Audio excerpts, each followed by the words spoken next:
నేను చెప్పానా next thyroid PCOD డైట్ని నేను వ్లాగ్ లాగా పెడతాను అని చెప్పి. సో తీసానబ్బా. ఏంటి పొద్దున్నే లేచి పూజ చేస్తుంది కిట్టం గుడ్ గర్ల్ అనుకుంటారా? కాదు, ఇది 10 గంటలకు చేసిన పూజ. కాకపోతే ఫస్ట్ లోనే పెట్టేసా అంతే, ఎందుకంటే మీ దగ్గర గుడ్ ఇంప్రెషన్ కొట్టేద్దామని. జోకులు పక్కన పెడితే 6:30కు లేచాను ఈ రోజు. అరగంట లేట్ అయిపోయింది. లేచాక సూర్య నమస్కారాలు 2-3 సార్లు చేశాను అంతే, ఇంకేం చేయాల. ఈవినింగ్ చేశాను అమ్మవు. మర్చిపోయా. Welcome to our channel GSM Bytes. మీకు ఒక విషయం చెప్పనా, నేను దేవుడికి దండం పెట్టుకుంటాను కానీ ఏం కోరికలు కోరుకోవట్లేదు ఈ మధ్య. ఎందుకంటే నా మైండ్ లో ఏం లేదనమాట. ఎప్పుడన్నా మూడు బాగాలేకపోతే పోయి అలా కూర్చుంటాను అంతే. మనసు ప్రశాంతంగా ఉంచుకోవడానికి కొంచెంసేపు దేవుడి దగ్గర మాత్రం ధ్యానం చేయండి. లలిత సహస్రనామం పెట్టుకోండి, మీ భయాలన్నీ పోతాయి. నైట్ నిద్ర రాకపోతే హనుమాన్ చాలీసా ఫోన్ లో పెట్టేసుకొని పక్కన పెట్టుకొని కళ్ళు మూసుకొని పడుకోండి, ఆటోమేటిక్ గా నిద్ర వచ్చేసిద్ది. మీకు నేను ఇవన్నీ చెప్పేది టిప్సే, ఏమేమో అనుకోవాకండి సరేనా. ఏందక్క డైట్ చూపించకుండా ఇవన్నీ చెప్తున్నావు అంటారా? అదేం లేదు, జస్ట్ ఫస్ట్లోనే మరీ మీకు బోరు కొట్టియకుండా ఉండాలని అట్లా చేశాను అనమాట.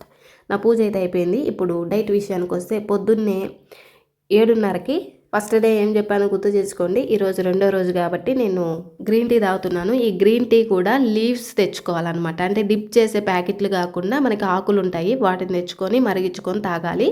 అందులో కొంచెం హనీ వేసుకోవాలి. నేనైతే లిప్టాన్ బ్రౌన్ వాడుతున్నాను. అండ్ 8:30కి వచ్చేసరికి నేను ఈ డ్రై ఫ్రూట్స్ మొత్తం తినేసాను. తినే చూపిలేదని దగ్గర అంటారా, అప్పుడు మా నాన్న ఉన్నాడు, అందుకే వీడియోలు సరిగ్గా ఇలా ఆ టైంలో. ఇక నేనైతే టిఫిన్ స్కిప్ చేస్తానని చెప్పాను కదా, మీరు తినాలనుకుంటే తినేసేయండి 10 గంటల లోపు.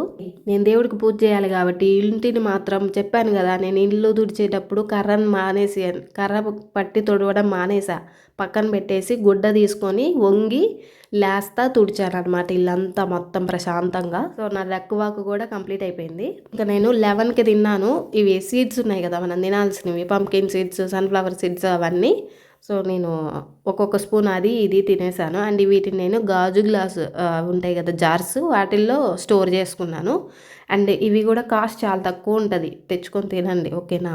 నువ్వుల లడ్డు కూడా తినేసాను. ఆ తర్వాత ఫ్లాక్స్ సీడ్స్ అవి ఉన్నాయి కదా, వేయించుకొని స్టోర్ చేసి పెట్టుకున్నాను, అవి కూడా తినేసాను మొత్తం ఒకేసారి. అండ్ ఇప్పుడే నాకు ఇవి తిన్న తర్వాత కొంచెం ఏంటంటే నోట్లో అవి గమ్ములాగా అతుక్కున్నట్టు ఉంటుంది అనమాట పళ్ళకి. సో కొంచెం వాటర్ కూడా తాగేస్తాను. అండ్ నేను టిఫిన్ తినలేదు కాబట్టి నాకు కొంచెం ఆకలిగానే ఉంటుంది. అందుకని చెప్పి ఈ టైంలోనే ఒక ఫ్రూట్ కూడా తిన్నాను. నిన్న తినలేదు బట్ ఈరోజు తినేసా. అండ్ ఇప్పుడే నేను మీకు చెప్పాను కదా, నేను బ్రేక్ఫాస్ట్ స్కిప్ చేసేసి బీట్రూట్ క్యారెట్ జ్యూస్ తాగుతాను అని చెప్పి. సో మీరు బ్రేక్ఫాస్ట్ తినండి, కానీ కావాలనుకుంటే మీరు కూడా తాగండి. ఏది క్యారెట్ బీట్రూట్ జ్యూస్ అయితే ఫ్రిడ్జ్లో పెట్టుకొని తాగకూడదు మనం. ఒకవేళ ఫ్రిడ్జ్లో స్టోర్ చేసుకున్నా కూడా తీసి బయట పెట్టుకొని అది మొత్తం బాగా కూల్ అంతా పోయిన తర్వాత తాగాలి. నేనైతే అలాగే చేస్తాను. ఒక 3 డేస్కి పెట్టేసుకుంటా ఫ్రిడ్జ్లో, కానీ బయటికి తీసినప్పుడు ఏంటంటే మొత్తం కూల్ అంతా పోయిన తర్వాత తాగుతాను. ఇంక ఇప్పుడు నేను లంచ్ కోసం ప్రిపేర్ చేసుకుంటున్నాను. లంచ్ విషయానికి వచ్చేసరికి ఇవి సామలు అనమాట. మనకి మిల్లెట్స్లో ఇవే ఉంటుంది. సో నేను బ్రేక్ఫాస్ట్ అప్పుడు మిల్లెట్స్ వేసుకోండి అని చెప్పాను కదా, అవి ఇదే. సో ఈ సామలు ఏంటంటే మనకి యూట్రస్ మొత్తం బాగా అక్కడ ఉన్న ప్రాబ్లమ్స్ని క్లియర్ చేయడానికి ఉంటుంది. అలాగే థైరాయిడ్కి కూడా అది తగ్గడానికి హెల్ప్ అవుతుంది అనమాట ఈ సామలు. సో సామలు తెచ్చుకుంటాను. వాటిని పొద్దున్నే నానబెట్టేశాను. పొద్దున్న అంటే 6 గంటలకు నానబెట్టే వాటిని. సో ఇప్పుడు వండుకుంటున్నా. నేను ఈరోజు ఆకుకూర పప్పు చేసా, తోటకూర పప్పు. సో నాకు అందుకని చెప్పి నేను ప్లెయిన్ రైసే వండుకుంటున్నా, ఇంకేం చేయట్లేదు. అండ్ డే బై డే మనం ఏంటంటే రోజు మార్చి రోజు ఎగ్ తినాలి ఖచ్చితంగా. సో ఎగ్ అండ్ ఈవినింగ్ స్నాక్స్కి వచ్చేసి శనగలు అనమాట. ఎవరో అడిగారు శనగలు తినొచ్చా అని. అసలు తినాల్సిందే శనగలు తల్లి. 3 రోజులకు ఒకసారి శనగలు తినాలి. అంటే వీక్లో 2 టైమ్స్ వస్తుంది శనగలు తినేది స్నాక్ టైం. యాక్చువల్గా విషయం ఏంటంటే నానేసాను, గుగ్గులు వండుకోవాలి. కానీ ఏమైందంటే నేను మర్చిపోలేదు. ఆ టైంలో నేను స్టిచ్చింగ్ మీద ఉన్నాను, అవి వండుకోలేదన్నమాట. కానీ ఆ కోటాని ఏదో ఒక పూటలో కలిపేస్తా. అన్నీ పర్ఫెక్ట్గా జరగవు, అప్పుడప్పుడు మర్చిపోతుంటాం. అండ్ వాటర్ వచ్చేసరికి నేను ఇప్పుడు 2 లీటర్స్ బాటిల్కి పోసి పెట్టుకుంటాను.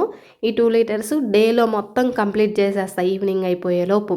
అంటే అన్నం తినేటప్పుడు తాగాలన్నా ఇవే, మామూలుగా తాగాలన్నా ఇవే. అండ్ మంచినీళ్ళు తాగాలి అంటే మాత్రం మోటివేషన్ ఏందో చెప్పనా, దాంట్లో ఒక స్ట్రా వేసుకోండి. స్ట్రా అంటే ఈ బాటిల్కి స్ట్రా కూడా ఇచ్చారు, బాగా పెద్దది పైపు. అది పెట్టుకొని తాగినామంటే తాగేటప్పుడు మనకి హెచ్చులు ఎక్కువ కదా, అది తాగేటప్పుడు ఏంటంటే స్ట్రా పెట్టుకొని తాగేటప్పుడు ఎంత తాగుతున్నాం అనే విషయాన్ని మర్చిపోతాము. సో ఎక్కువ తాగడానికి అవకాశం ఉండిద్ది అనమాట. అండ్ నేనేం చేస్తానంటే ఒక రోజేమో ప్లెయిన్ వాటర్ తాగుతాను, ఇంకొక రోజేమో అందులోనే లెమన్ పిండుకొని మన దగ్గర క్యారెట్ కానీ బీట్రూట్ కానీ లేదంటే కీరదోస కానీ ఇట్లాంటివి ఉంటాయి కదా, అవన్నీ ముక్కలు వేసేస్తా. నేను క్యారెట్ బీట్రూట్ జ్యూస్ తాగాను కాబట్టి ఇందులో ఓన్లీ కీరదోస మాత్రమే కోసి వేసేసాను. అందులో కొంచెం సాల్ట్ వేసాను, ఎందుకంటే నిమ్మకాయ పిండాను కదా, అందుకని కొంచెం సాల్ట్ వేసుకున్నాను.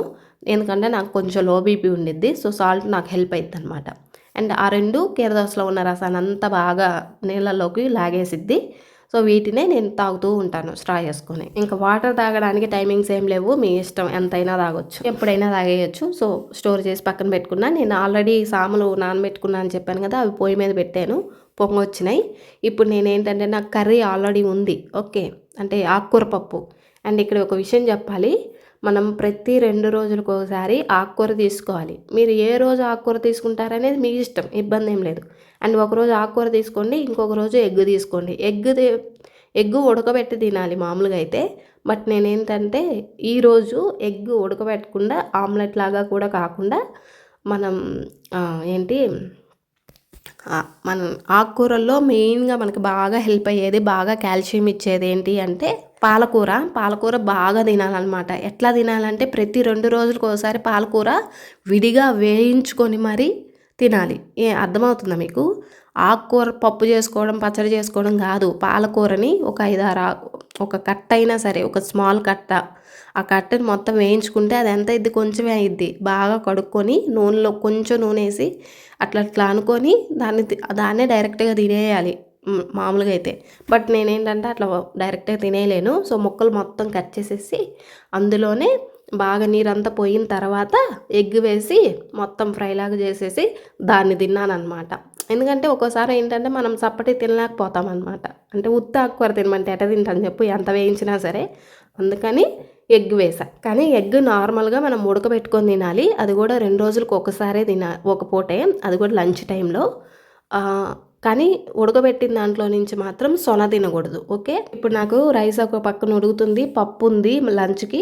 ఇంకా నేను ఇక్కడ ఏం చేస్తున్నానంటే పాలకూరని సన్నగా ముక్కలు తరిగేసి బాండీలో వేసి నీరంతా పోయిన తర్వాత అందులో కొంచెం సాల్ట్ వేసాను, కొద్దిగా కారం వేసాను, అయిపోయింది. ఇంకా ఆ తర్వాత అది వేగేసిన తర్వాత నేను 2 ఎగ్స్ పగలగొట్టి వేసేసాను. దీన్ని కొంచెం అటు ఇటు తిప్పినామంటే ప్రాసెస్ చేసుకుంటే మనకి బాగా ఇదైపోయింది.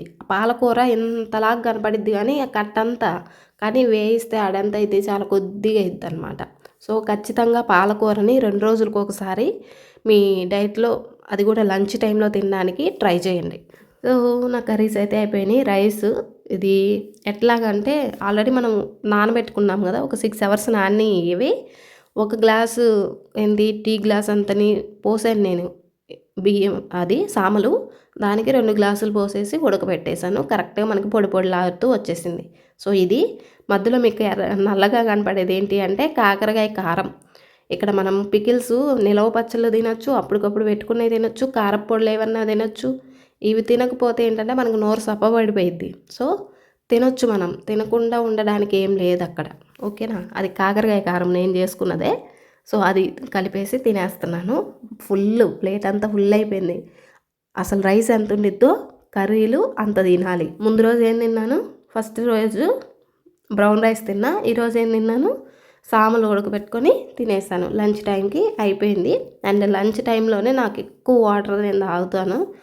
సో మొత్తం తినేసిన తర్వాత ఇంకా నెక్స్ట్ ఏంటి, 4:30కి మనకి ఇదేంటి స్నాక్ పడాలి. ఆ స్నాక్ కోసం నేను శనగలు నానబెట్టుకున్నాను కదా, నేను పనిలో పడి వాటిని మర్చిపోయినా. యాక్చువల్గా ఇందులో వేసుకుందాం అనుకున్నాను, కానీ మరుసటి రోజు ఉడకబెట్టుకొని తిందాంలే అని చెప్పి 2 కలిసి వస్తేనే దాన్ని పక్కన పెట్టేశాను. కానీ మరుసటి రోజు తింటా. ఇంకా నైట్కి ఏంటంటే నేను గోధుమ రవ్వతోటి ఉప్మా చేసేసుకున్నాను. గోధుమ రవ్వ నాకు బియ్యం టీ గ్లాస్ అంతే సరిపోతుంది అనమాట. సో మొత్తం చేసేసుకున్నాను. ఇలా వచ్చేసింది. దీంట్లో నేను ఏమి అల్లం వెల్లుల్లి పేస్ట్ కానీ ఏమి ఇలా నార్మల్గా ఉప్మా చేస్తే ఎలా చేసుకుంటాం అలాగే చేసుకున్నాను. ఉప్పు వేసుకున్నాను అంతే. కొంచెం కారంగా కావాలి కాబట్టి ఎక్కువ వేసుకున్నాను. ఇంకా తినేసేటప్పుడు కూడా మంచిగా కింద కూర్చొని చూపిద్దాం అనుకున్నా, కానీ మా నాన్న ఉన్నాడు, అందుకని అట్ట కవర్ చేసిన. మధ్యాహ్నం పప్పు ఒక్కటే అయింది కదా, ఆకుకూర పప్పు అయింది కాబట్టి ఈవినింగ్ టైంలో ఏంటంటే నాకు 7:30కి తినేసేయాలి నైట్. సో అందులోని నేను అందుకనే వెజ్జీస్ వేసుకున్నాను మొత్తం. వెజిటబుల్స్‌ని కవర్ చేయాలి. మీరు ఎంత పప్పు తిన్నా సరే వెజిటబుల్స్‌ని మాత్రం కవర్ చేయడం అస్సలు మిస్ చేసుకోవద్దు. అండ్ డే మొత్తంలో స్నాక్ టైంలో మనము ఏదో ఒక ఫ్రూట్ అయినా ఖచ్చితంగా తినాలి. ఒక్క ఫ్రూట్ అయినా సరే తినాల్సిందే. అది మర్చిపోమాకండి. సరేనా? నెక్స్ట్ వీడియోలో మళ్ళీ కలుసుకుందాం. అంతవరకు బాయ్ బాయ్.